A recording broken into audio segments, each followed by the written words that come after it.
Elena, how are you?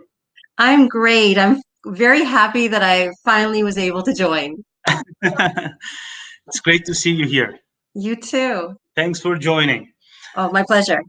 So I was just doing the intro in the beginning. I just said we're going to talk about our customer service professional program with you and some of the, admission requirements. Who is it for? What can you do with it, etc.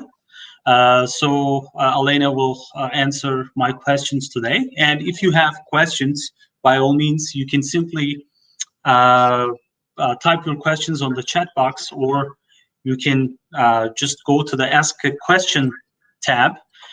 You can even join us live if you want to be part of this webinar or Q&A session. Okay, we're excited. Before I go on to my questions, Elena, why don't we start with you? Why don't you quickly introduce yourself to our audience? Let's For get to sure. know you. How long you've been teaching this program? How long you've been with us? And Yes. what do you do? And then we can go ahead with the questions and answers after that. Absolutely. Absolutely. So I am a Canadian. I'm one of those rare people that was actually born and raised in Canada. And I started my career with going to university and studying education. And so that's always what I wanted to be, was a teacher. And I taught elementary, I taught high school, junior high, teenagers, but I found that my first love was always teaching adults. I always preferred that. That was always the thing that really fueled my passion. Mhm. And so I ended up looking around and thinking, how can I do this? How can I teach adults? And I started studying how to teach ESL. I went to school again for that. Mhm. And then I realized I think I want more. And I started to specialize into adult education, from teaching tussle, teacher training, and now into hospitality and customer service. And I found it. I found the thing that I love. Great, great. So you come with tons of experience, and this is a really huge opportunity for our international students. Yes, and I have been teaching for a long time. I almost don't want to say how many years I've been teaching. Sometimes my students are absolutely shocked when they hear that I've been teaching for, oh, I have to start doing math. I don't know, 30 years or something like Oh that. my God. Almost 30 years. Yeah, it's been a long time. It's been a long time, but I've enjoyed all of it. Yeah. Great, great. All right, Elena, let me start with my questions. Yes, please. Uh, Maybe we can start with CSP. What CSP is? What is Customer Service Professional Program? Right. Uh, and what this program features, and maybe you can tell us how is it different from other programs. Okay. Maybe I can start with that. Sure, absolutely. So CSP, or Customer Mhm, Service Professional, mhm, that's our program. It has 7 courses, mhm. and every course is 4 weeks long. Okay. So if a person takes the whole program, they will be taking 28 weeks of academics, 28 weeks of school. Okay. Okay.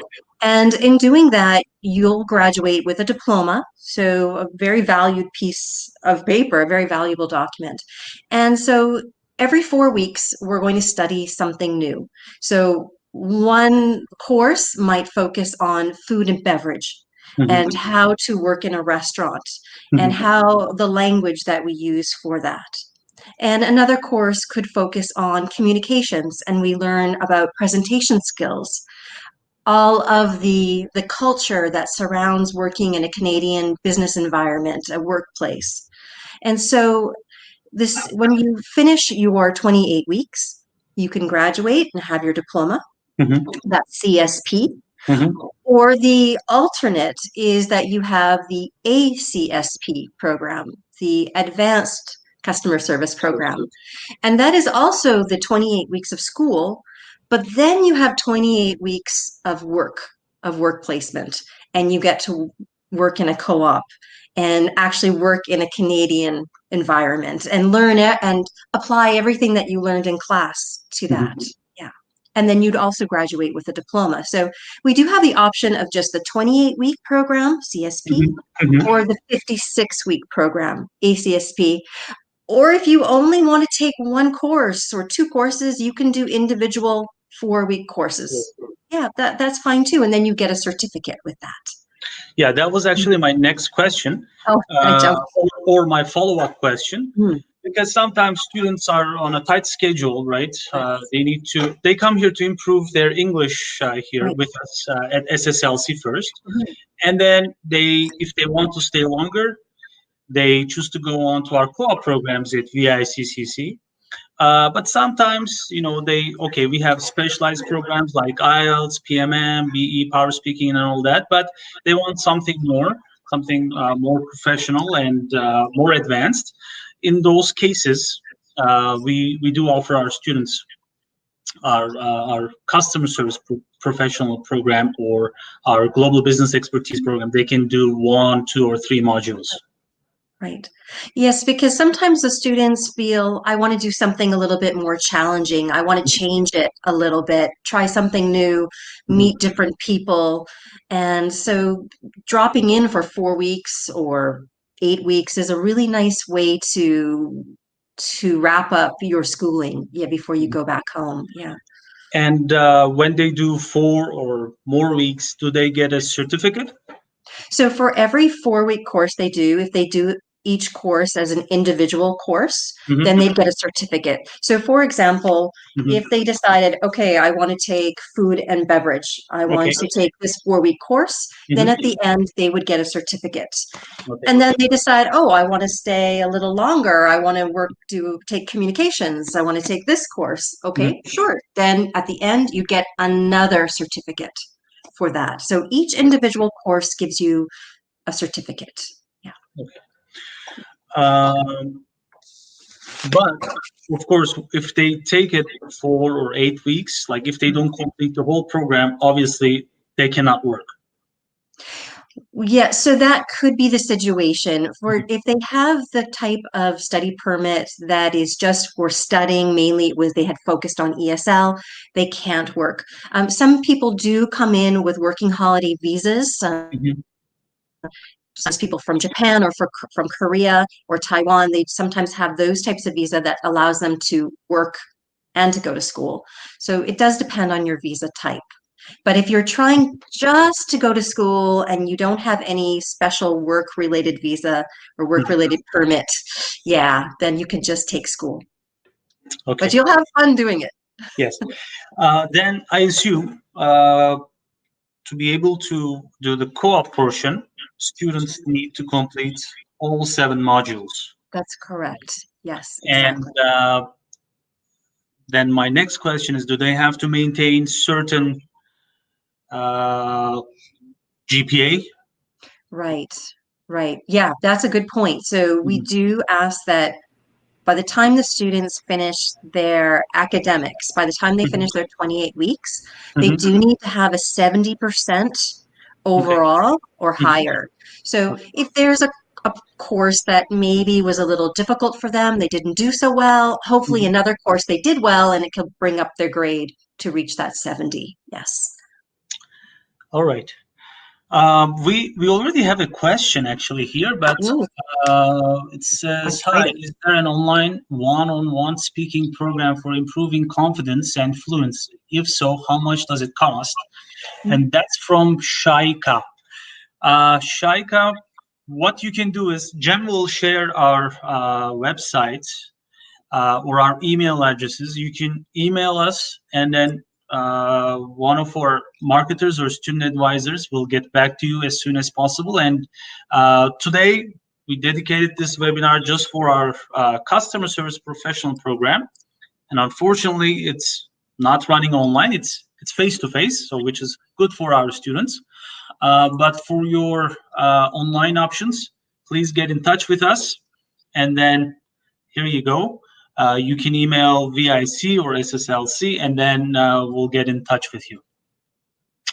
Okay, So here is my next question, Elena. Yes. What type of student takes this course, and what backgrounds do you see? Okay. So that's one thing that I think is very special about the CSP course is Mhm, that it appeals to everyone.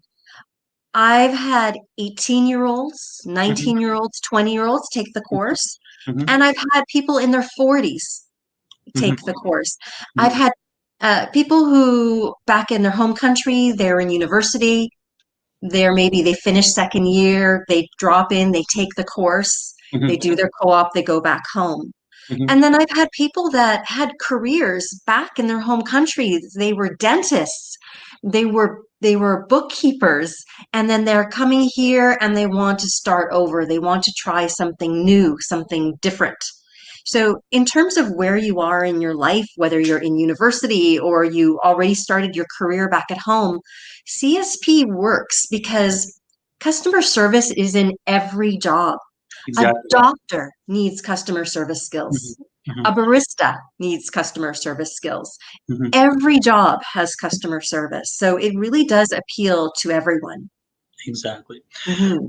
By the way, Yes. right now you see our brand new website on the screen right now, and it's Vancouver.college. Right, Jim? If you can share the link here as well on the chat, that would be Yes, great. it's Vancouver.college. So yeah, can you share it on the chat box for our viewers right now? Sure. So you see our brand new website.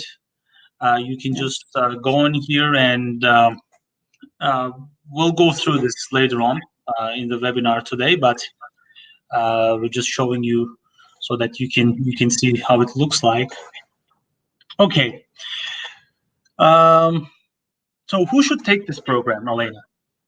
So I think that if you're looking for a classroom situation where you can talk, you can work on your speaking and your listening, and you want to talk about real life things, you want to practice what you're actually going to do in the classroom. So, for example, if we learn um, about your voice and how to talk well using your voice and Mhm, the key ways to get people to listen to you, then mhm, we're going to practice it.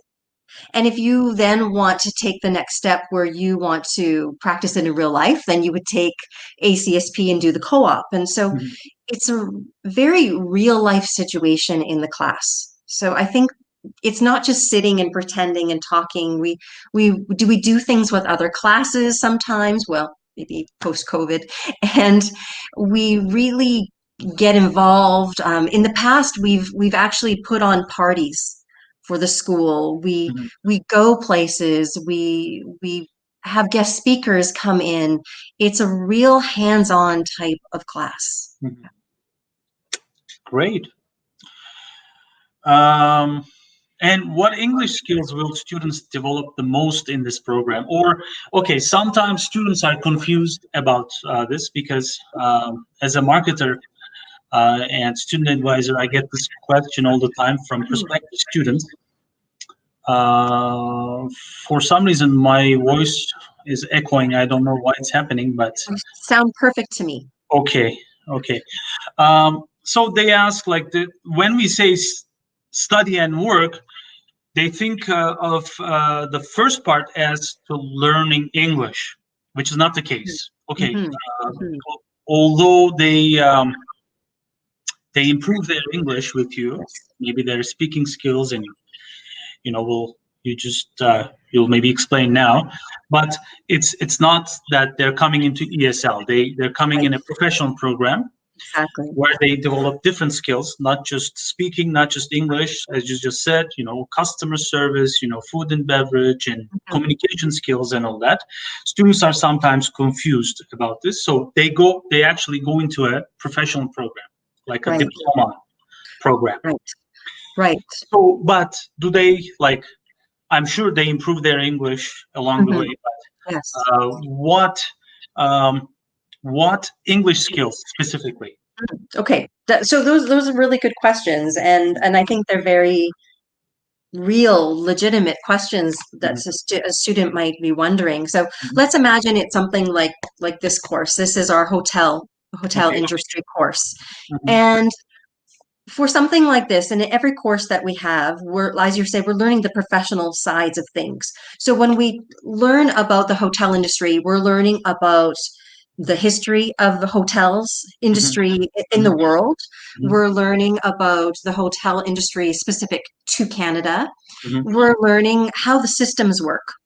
When a customer goes on their website of a hotel and they try to reserve, how does that all work? How does that function? If I'm working in a hotel and a guest calls me, how do I handle it? What do I do if someone's complaining? What do I say?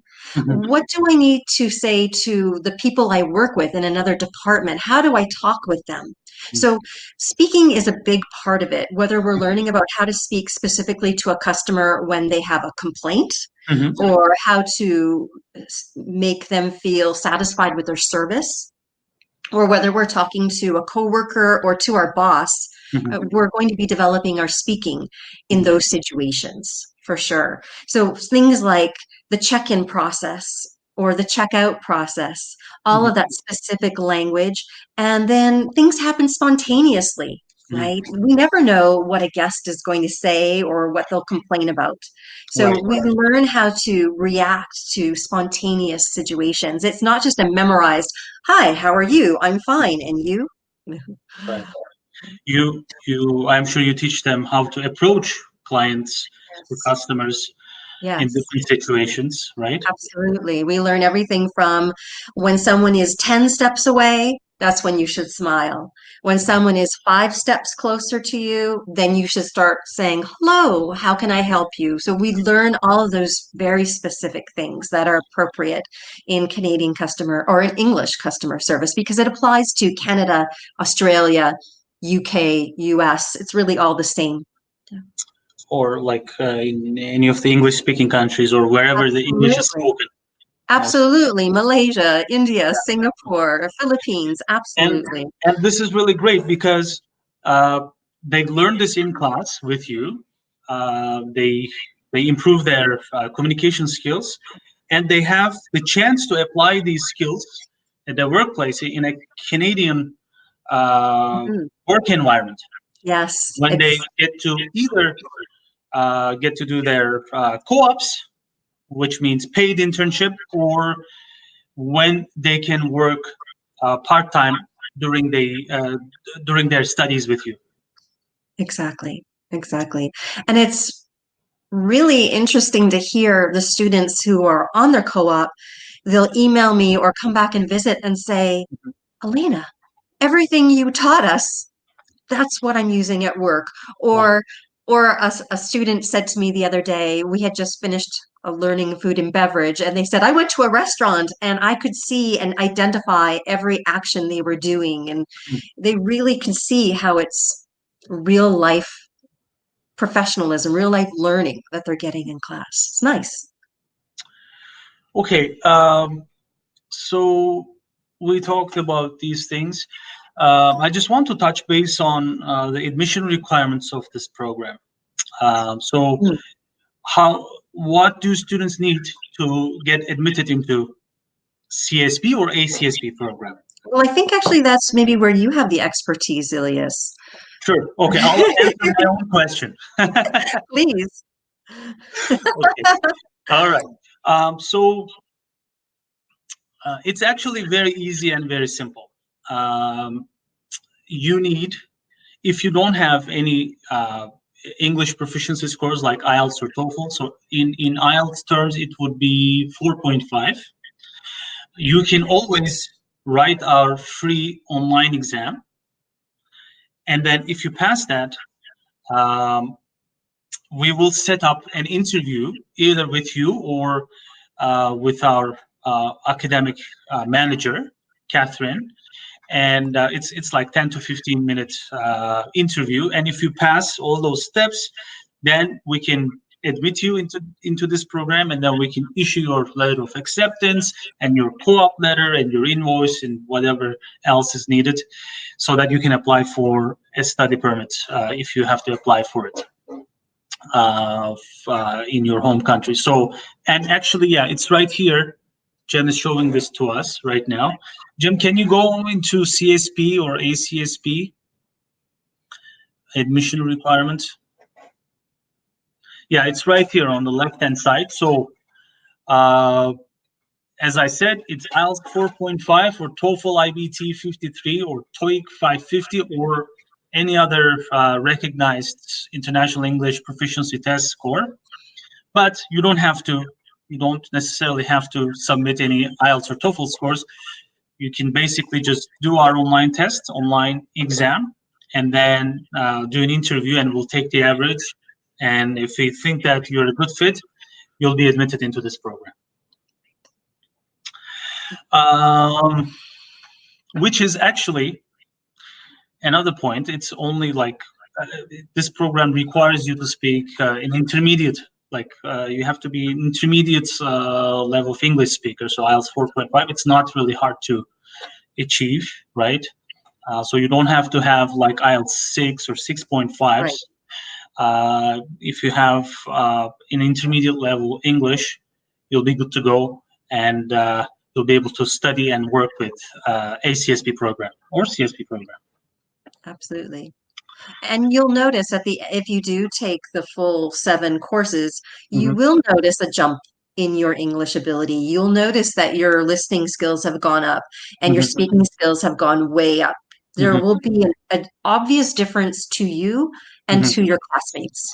And this is another good option for those students who are tight on budget. Maybe they don't have the budget to spend on ESL, maybe, and they have intermediate level of English. So what they can do is, we have the option, they can come to VIC. Right. They can take the ACSP program, where they'll earn a diploma, they'll improve their English, and then they'll have Canadian work experience. Yes. Right? So you kill 3 birds with 1 stone, basically. Exactly. Exactly. And we do have a really big mix of what students come for. We do have some students dropping in for just a course here or there, Right. or some that want to take all the courses, work a little bit during their schooling, but then go home after 7 months. Maybe they can't stay here for the full 14 months. And then I've had some students that actually had the ability to work for the 7 months of school, but just wanted to study and hang out and have fun with their classmates. So anything will work. All right. So do students have to bring anything to the class? What do you expect them to bring? Do they just show up with a pen and paper, or what do they And the brain. Yeah, pretty much pen and paper, pencil. And every month we have a book. Every month we have a course book that you'll get. And I've shown you some already for communications or food and beverage, or our leaders in motivation course, for example. So every course does have its own book.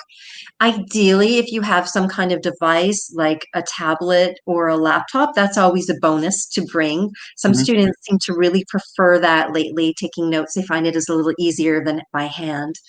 But we will provide that main thing, that book, for you. Okay. So how hard is the program for students? Is it like, and how many hours per week it is? Can you maybe talk about those? Like, do they have assignments every day, quizzes, presentations? Right. Can you talk about a bit of the course content?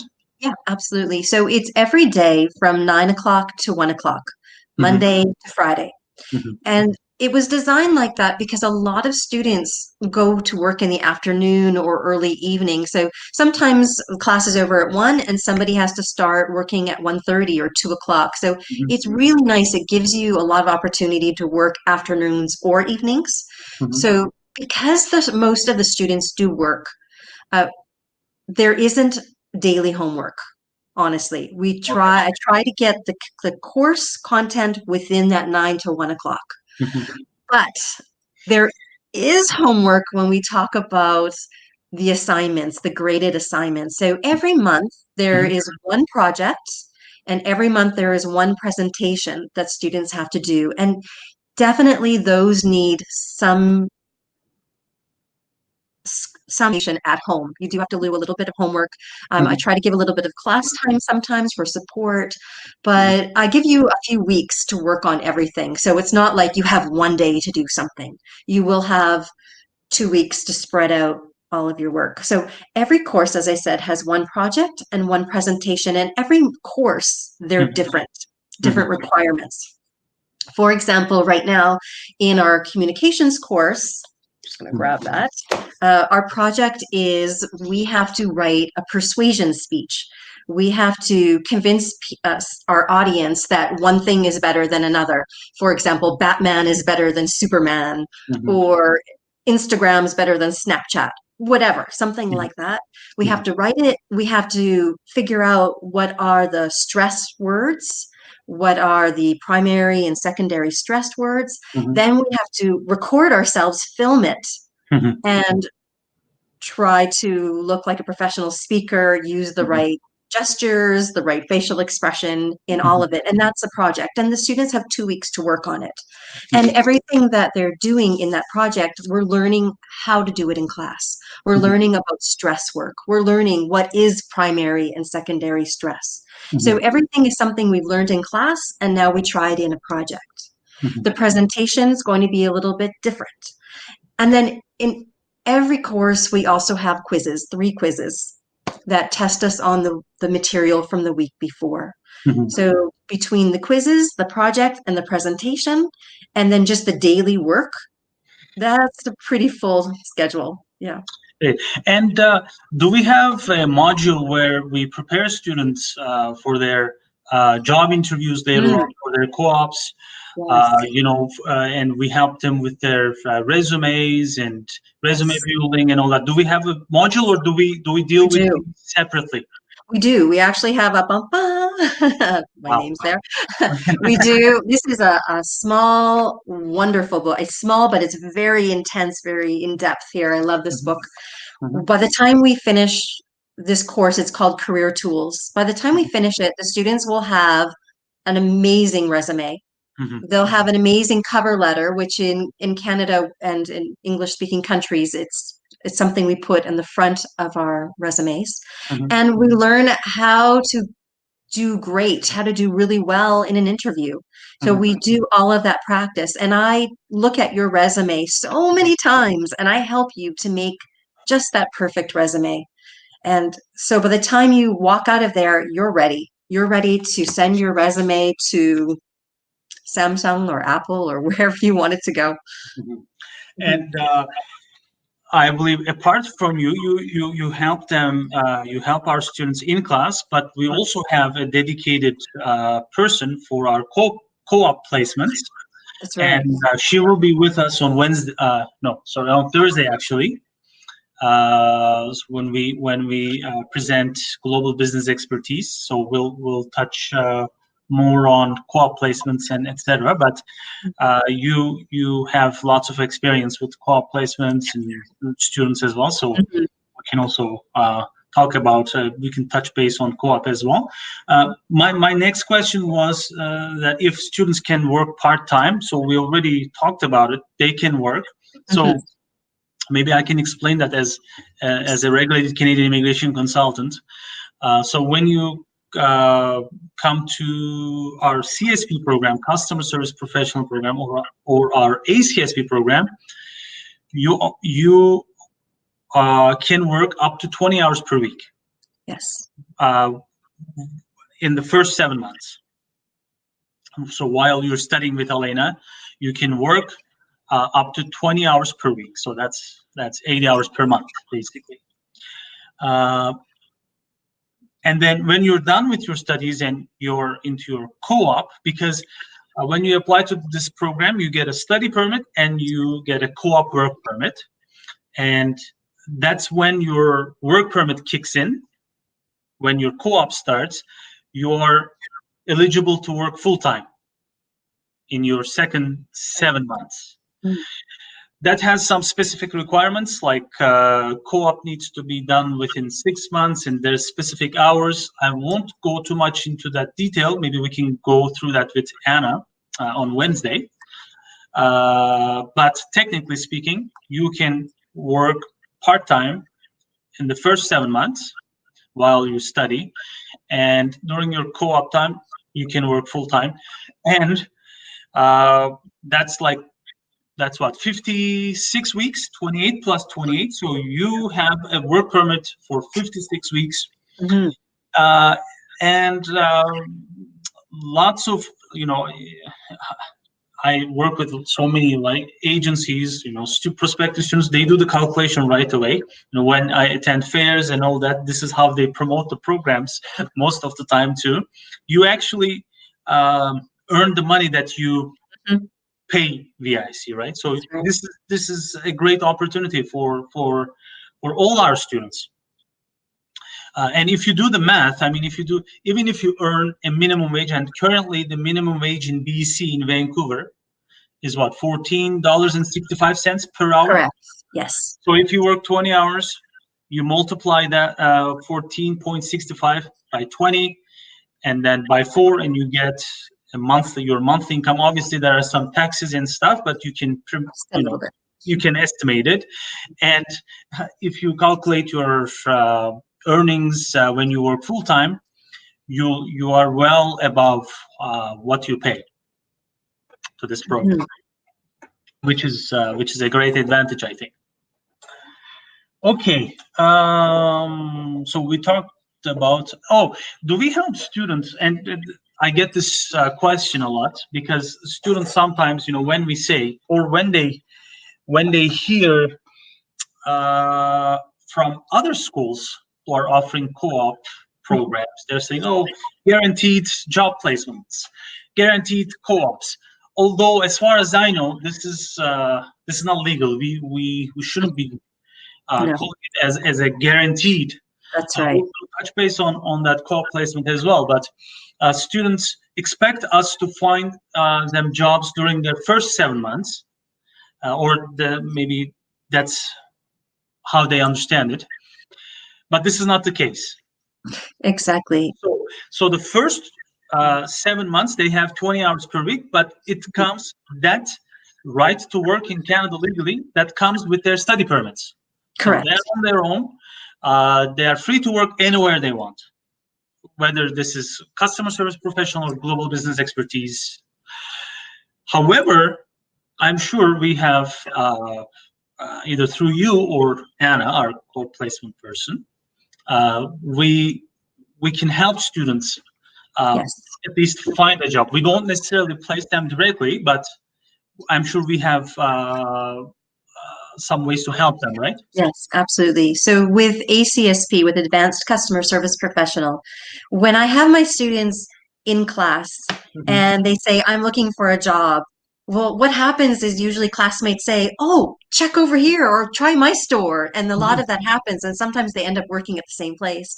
And for me, I just can't stop myself. I have to try and help them find a job. I can't stop it. So when I'm walking to work, I'm trying to look for places that are hiring. I look online. Actually, just yesterday, I sent a student a link to a great job that I think would be a good match for that student.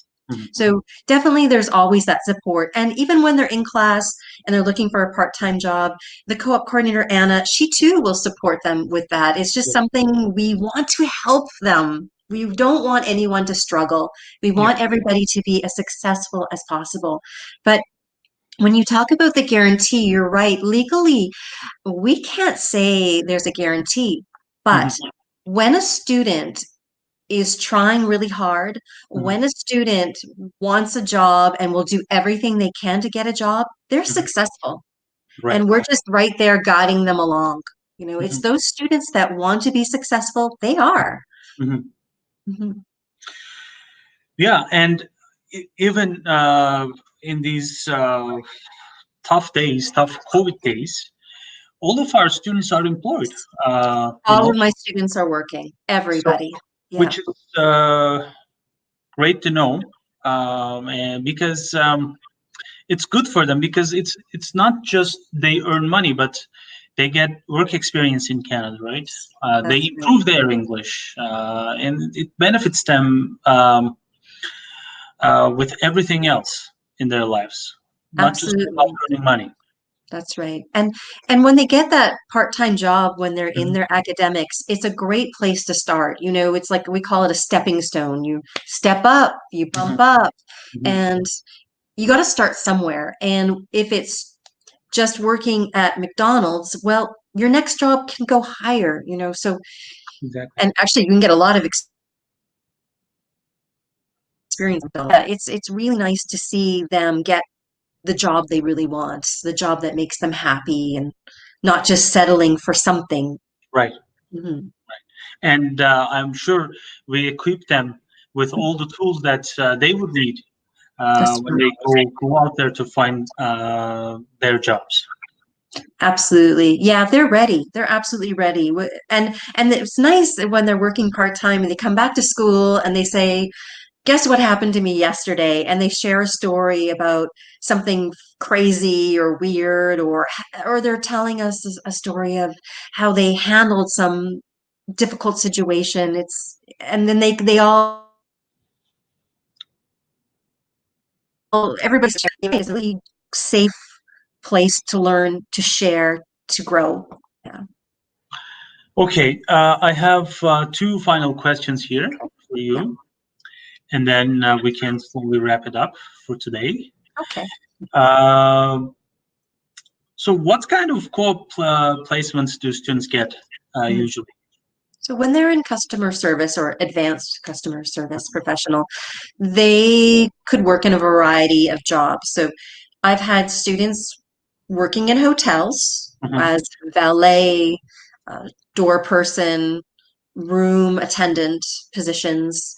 I've had students working in clothing stores or shoe stores as sales associates. Mhm. I've had students work as servers. Mhm. Uh, so really a variety of jobs. I've even had some students working in an office situation. So because every job has customer service in it, it's Mhm. really whatever appeals to that student. Mhm. Um, Generally, students start thinking, a lot of students, I want to work in a cafe. Great. It's a wonderful place to start. You know, the people here in Vancouver, we are we're a community of everywhere and everyone. And so we are used to having people speaking English as a second language. And probably your customer speaks English as a second or third language too. Right. So like, I find that the customers, the guests are really patient Mhm. with that student who's starting that new job. So it's really nice. Great. So we're not that strict with the job placements That's as right. we would be for maybe global business expertise, because Right. they have to apply different skills. So we Exactly. can't just expect them to work as a barista, right? That's right. But for customer service professional, we're not that strict. So basically, and most of the time, I'm sure students will continue because they would already have part-time jobs during their studies, and they usually continue with their current employers, and they just Hmm. become full-time employees. Yes, very often that does Mhm. happen. Yes. Or they just keep their part-time jobs there and they find another full-time job. Exactly. So they could have two jobs going. That's absolutely true. Yeah. Exactly. Okay.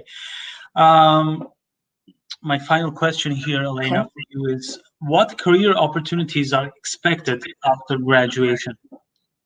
So that's really, my answer is really wide Mhm. because for some people, as I've mentioned, they come here because they're taking a break at school and they're Mhm. going to go back home and study. And Mhm. they might be studying something completely unrelated or not directly related to customer service. But Mhm. if you want to graduate and you want to go back home and you want to do something related, you might work in a restaurant, whether it's serving or assistant managing, or you might want to work in the tourism industry. And maybe in your hometown, you want to be a tour guide. Well, you're going to learn all of that in class. You're going to learn exactly what a tour guide needs to say, all the steps, everything from beginning to the end of a tour. So you want to be a tour guide? You can absolutely go back home and have those tools to do that. Right. So, And in most, in my experience, most of my students that I recruit to CSP program, they already come with their careers or some sort of education from their countries. CSP supplements them, right? Where, like on top of their careers, they get all the skills that they would need to improve their careers, either back home or in Canada. So in most of the cases, it also supplements. absolutely. So if you're an engineer, for example, someone might think, why would you take customer service? Well, you'll learn how to communicate well with the other engineer beside you, with the IT guy. You'll learn the people skills. Right. You know? This is a very good example. I have an engineer friend, for example. He's really good at numbers. You know, he's an environmental engineer here in Vancouver, but he says when it comes to negotiations, communication, I'm not good at all. So that's what I said. It's actually this program will give them all the tools that they would need to complete their careers. Yeah, exactly. To make that whole Exactly. professional. Yeah, absolutely. Okay. That's all for my questions, Elena. Thank you so much. All right. Okay. A little sad, but okay. But we can, I mean, maybe next month we can schedule another one and go over more questions. For sure.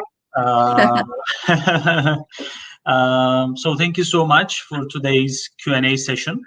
And I'd like to thank everyone for attending our webinar today, our Q&A session. If you guys have any questions, this is the time to ask. If not, you can always contact us. You have our website address there. By the way, it's a great website, vancouver.college. It's revamped, renewed. You can see it right here. Oh, and apart from VICCC, of course, we have SSLC, and we have our pathway partners, and VIC is not just our sister school, but also our pathway partner as well. And you can see the full list here, and you can see, even if you go to studySSLC.com, you'll be able to see VICCC's programs there as well. And there was a question earlier from Shaika about online English. You can check it out from our website as well. And again, you can just send us an email. We speak almost all the languages. We have student advisors and marketers that speak your language. We even have a chat feature on our website, chat with an advisor. You can just click there, and there you go. You can start the conversation. It's that easy, and you can see the steps on applying our pathway program, and then eventually you'll see VIC right there at the top and other partners. And we will continue our Q&A sessions this week with TESOL tomorrow at 4 p.m. again. I believe Catherine can confirm this. I think it's 4 p.m. And then on Thursday, we have it with Luke, Global Business Expertise Program. And on Friday, we have ITK, our ITK program. And here you can see more information about our brand new SSLC Connect program, online English.